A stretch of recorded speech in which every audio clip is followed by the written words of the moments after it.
Next thing you want to do is kind of assess your skills. Figure out, okay, what skills do you have? Are you really good at writing? You have good computer skills? Can you scan a picture? Can you put the picture into the book? Are you good at proofreading? Do you need help with this or with that? You kind of assess what your skills are. Figure out what you already know how to do, what skills you have. And then the next thing you want to do is then you want to say, okay, what skills do I want to learn? So, maybe you're not very good at word processing or putting pictures in place in a book, but you want to learn that. And so there's ways to learn that. There's a lot of ways to learn, especially online. There's a lot of things you can learn online. There's classes you can take, like this class here. We'll teach you how to do all kinds of things. And so there's classes you can take to learn things. You can always have one of your grandkids help you, or somebody in the family who's really good at something. Sometimes grandkids, like with the computers, if you're not very good at using the computers, ask your grandkids. They can help you. As you assess your skills, you want to look at what your relatives can do or friends can do. Say, for instance, let's say you're not very good at scanning pictures. You don't know how to scan your pictures.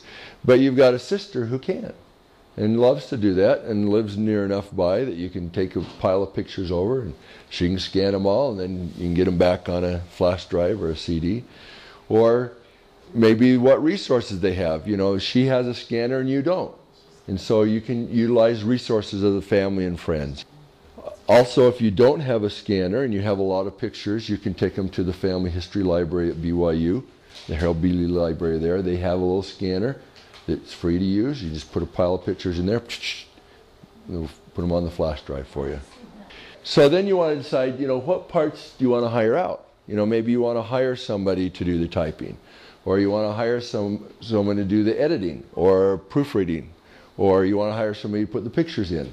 I mean, that's a common thing that we do. People have their history and they'll have their pictures, but they can't get their pictures to do what they want to do, and so they'll hire us to put their pictures in place for them.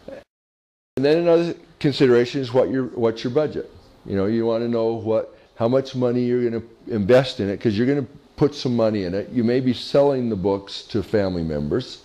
If you're doing one for extended family, that you're going to print a couple hundred books, you may not have the money to fund that. Most people don't.